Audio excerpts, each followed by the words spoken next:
The military hospital was never silent. Even in the dead of night, you could hear the faint hum of ventilators, the soft beeping of monitors, and the nervous whispers of doctors walking quickly down sterile halls. But that night was different. The silence in room 407 wasn't peaceful, it was heavy. Heavy with the weight of failure, of fear, and of something no one dared to say out loud. Inside that room lay General Helena Ward, one of the country's most decorated female officers. She was the kind of woman who led battalions through sandstorms, rescued wounded soldiers under enemy fire, and stood at podiums with medals glinting across her chest. People said she was unbreakable. But now, even the strongest woman the army had ever known lay unconscious, her body failing with every passing hour. 22 doctors had tried to save her. Specialists from 3 countries had been flown in. They ran every test, scanned every organ, and analyzed every drop of blood, but no one could figure out what was killing her. Every day, she grew weaker, her heartbeat slower. And every time the medical team left the room, their faces looked a little more defeated. Outside her room, nurses whispered rumors. Some said she was poisoned. Others said it was something psychological, a wound from the past she couldn't shake. But the truth was simpler, and far more devastating: they didn't know. The government had ordered that no one outside the medical staff could enter her room. But in every hospital, there's someone who moves unseen, someone who walks in the background, pushing a mop, carrying a bucket, and overhearing more secrets than anyone realizes. That man's name was Eli Turner. Eli was a quiet janitor in his mid-30s, with tired eyes and a permanent trace of sadness on his face.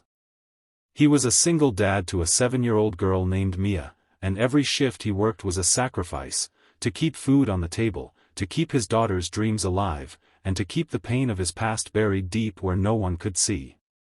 Every night, Eli pushed his cart down the long corridors of the hospital, mopping the floors that had seen more tears than anyone could count.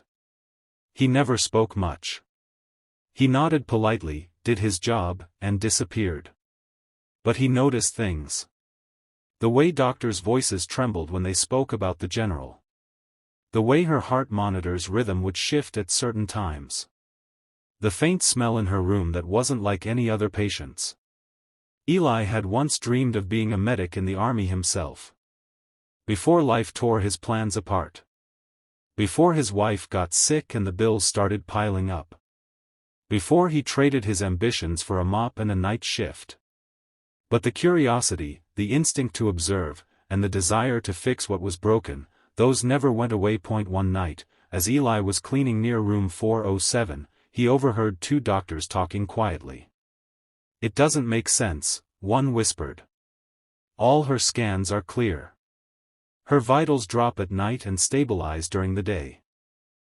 It's like her body's reacting to something environmental. We've changed everything, her meds, the temperature, even her bed."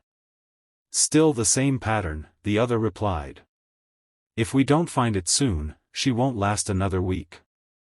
Eli froze. His mop stopped mid-swipe. Environmental, he thought. That word stuck with him all night. When he went home that morning, his daughter Mia was waiting for him with breakfast, burnt toast and a smile too big for her small face. She always waited, even though he came home tired and smelled like disinfectant. "Daddy," she said as she hugged him, "you help people, right? Even if they don't know it?" Eli smiled faintly. "I just clean floors, baby." "No," she shook her head. "You make things better. That's helping too." Those words stuck in his mind all day. That night, when he returned to the hospital, Eli couldn't ignore the pull in his chest. Something told him to look closer. He finished his duties, waited until the hallway was empty, and quietly stepped toward room 407. The lights were dim, casting a pale glow across General Ward's pale face. Her body was strong, muscular even in illness, but her expression was peaceful, too peaceful for someone dying. The heart monitor beeped steadily, but the oxygen reading dipped slightly, almost rhythmically. Eli stood by the doorway, pretending to clean. Then he noticed something odd. A small humidifier was humming near her bed. He had seen it before but never thought much of it. But tonight, the smell coming from it was strong, too strong. A faint metallic tang mixed with something floral. Not like medicine. Not like the usual sterilized air. He bent down as if to wipe the floor and subtly glanced at the label. It was faint and faded, but he could make out a brand he'd never seen used in hospital equipment. At that moment, a nurse walked in. "What are you doing here?" she asked sternly. "Sorry, ma'am," Eli said, lowering his head. "Just cleaning." The nurse waved him off, but before leaving, he caught one last look at the humidifier. There was a tiny sticker under the plug, "Private MED supply, don't touch." Eli felt a chill. Hospitals didn't use unapproved private devices, especially not for someone as high-profile as General Ward. Something was wrong. The next night, he returned. Again, the same smell. Again, her oxygen levels dropped when the humidifier was on. And when it automatically turned off for maintenance mode, the levels rose. Eli's pulse quickened. He didn't have a medical degree, but he knew patterns. He knew logic. And he knew that sometimes the smallest details save lives. He had no right to touch medical equipment. It could cost him his job. But if he didn't, she might die. He looked at her, this woman the world admired, who had fought for her country, who now lay helpless and alone. He whispered under his breath, "If I'm wrong, I'll lose everything, but if I'm right, she lives." So, that night, when no one was watching, Eli unplugged the humidifier. He quietly replaced it with a standard one from storage, set to neutral air only. Then he cleaned the floor as if nothing had happened.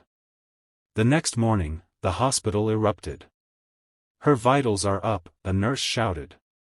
"She's responding." The doctors rushed in, scanning her charts, murmuring in disbelief. The general's oxygen levels were stable for the first time in weeks. Her heart rhythm was strong. One doctor even said, "Whatever changed last night saved her." Eli watched from down the hall, pretending to mop, his heart pounding. He didn't tell anyone. Not yet. For 2 days, her condition improved. Then, without warning, the same nurse returned and plugged the old humidifier back in. Within hours, her vitals crashed again. That was it.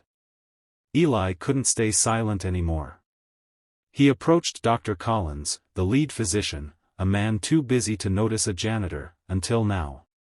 "Sir," Eli said quietly, holding his mop like a shield, "I think there's something wrong with that humidifier in General Ward's room." Dr. Collins frowned. "What?" "That's hospital equipment." "No, sir," Eli said. "It's labeled from a private company.